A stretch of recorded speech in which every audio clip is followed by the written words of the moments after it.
Siapa sebenarnya yang paling berkuasa dalam sejarah Malaysia? Raja, penjajah, Perdana Menteri atau rakyat biasa macam kita? Jawapan dia mungkin bukan macam yang kita belajar dekat sekolah. Dan video ni mungkin akan buat kau ubah cara pandang kau pada sejarah. Sejarah Malaysia penuh dengan nama-nama besar. Nama raja, nama penjajah, nama pemimpin, nama pejuang. Tapi hari ini, kita tak cakap pasal siapa yang paling terkenal. Kita tak cakap pasal siapa yang paling lama memerintah. Kita cakap pasal siapa yang betul-betul berkuasa. Kuasa untuk tentukan arah tuju negara. Kuasa untuk ubah nasib orang ramai. Kuasa untuk tentukan siapa yang naik dan siapa yang jatuh. Soalan ni nampak mudah, tapi jawapan dia sangat kompleks. Sebab kuasa tu sentiasa berubah ikut zaman. Dan orang yang berkuasa pada satu zaman boleh jadi tak berkuasa langsung pada zaman yang lain. Mari kita tengok satu persatu. Kita mula dengan zaman paling awal, zaman Kesultanan Melayu, terutamanya Kesultanan Melayu Melaka. Pada abad ke-15, Melaka bukan sekadar sebuah negeri kecil di tepi laut. Melaka ialah pusat perdagangan dunia. Pedagang dari China datang ke Melaka. Pedagang dari Arab datang ke Melaka. Pedagang dari India datang ke Melaka. Pedagang dari Eropah pun singgah di Melaka. Hampir semua laluan perdagangan utama dunia pada masa itu melalui Selat Melaka. Dan siapa yang menguasai Melaka? Jawapannya, Sultan. Pada zaman itu, Sultan bukan sekadar ketua negeri. Sultan ialah undang-undang. Sultan ialah simbol kuasa mutlak. Apa yang Sultan titahkan, itulah hukum. Tak ada parlimen, tak ada pilihan raya, tak ada bantahan awam. Sultan mengawal semuanya, pentadbiran, ketenteraan, perdagangan dan hubungan luar. Undang-undang Laut Melaka yang digubal pada zaman itu sangat berpengaruh, sampaikan pedagang-pedagang antarabangsa pun hormat dan ikut undang-undang tu. Ini menunjukkan betapa besarnya kuasa Melaka dan betapa besarnya kuasa Sultan. Dalam konteks zaman itu, Sultan adalah orang yang paling berkuasa di tanah Melayu. Tak ada siapa pun yang boleh cabar baginda. Tapi, kuasa mutlak ni tak kekal selama-lamanya. Tahun 1511, satu tahun yang mengubah segalanya. Portugis datang serang Melaka. Melaka jatuh. Sultan terpaksa berunduk. Sebuah empayar yang hebat runtuh. Peristiwa ni membuktikan satu perkara penting. Kuasa bukan hanya tentang siapa yang memerintah di atas takhta. Kuasa juga tentang senjata. Kuasa tentang teknologi. Kuasa tentang strategi ketenteraan. Portugis ada kapal yang lebih besar. Mereka ada meriam yang lebih kuat. Taktik perang mereka lebih moden.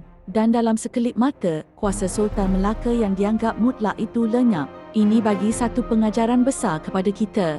Kuasa yang tidak dilindungi boleh dirampas dengan mudah. Selepas Portugis, datang pula Belanda.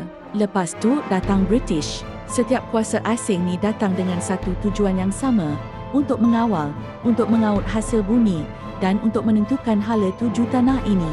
Zaman British adalah zaman penjajahan yang paling panjang dan paling berkesan dalam membentuk Malaysia yang kita kenal hari ini. British tak memerintah secara kasar macam Portugis. British guna strategi yang lebih halus. Mereka kekalkan institusi raja-raja, tapi kuasa sebenar berada di tangan mereka. Mereka perkenalkan sistem residen. Residen British ni tugasnya untuk beri nasihat kepada Sultan. Tapi nasihat tu wajib diterima. Jadi dalam realiti sebenar, residen British ni lah yang buat semua keputusan penting. British tentukan ekonomi tanah Melayu, sistem pendidikan, sistem pentadbiran, sempadan antara negeri, malah struktur masyarakat kita. Getah dan biji timah, semuanya di bawah kawalan British. Orang Melayu dikekalkan di kampung-kampung sebagai petani. Orang Cina dibawa masuk untuk bekerja di Lombong. Orang India pula dibawa masuk untuk bekerja di ladang-ladang getah. Pembahagian ni bukan satu kebetulan. Ia adalah satu strategi kuasa untuk pastikan mereka sentiasa boleh mengawal keadaan. Dalam tempoh ni, siapa yang paling berkuasa? Bukan Sultan, bukan rakyat, tapi pentadbir British. Walaupun bilangan mereka sangat sedikit, mereka mengawal segalanya. Ini membuktikan satu lagi perkara penting. Kuasa tak semestinya datang daripada jumlah yang ramai. Ia datang daripada sistem yang dibina. Namun, kuasa penjajah pun ada hadnya. Selepas Perang Dunia Kedua, kesedaran rakyat mula bangkit. Rakyat mula sedar yang mereka ni sebenarnya sedang dijajah. Rakyat mula bertanya soalan, kenapa tanah air ini bukan milik kita? Kenapa keputusan penting dibuat oleh orang luar? Kenapa kita tak ada suara langsung dalam menentukan nasib kita sendiri? muncullah gerakan-gerakan nasionalisme, muncullah kesatuan-kesatuan sekerja, muncullah pemimpin-pemimpin tempatan yang berani bersuara. Orang ramai mula menuntut hak mereka. British mula rasa tertekan.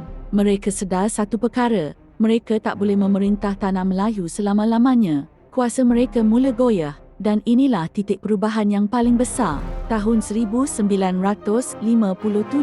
tanah Melayu mencapai kemerdekaan.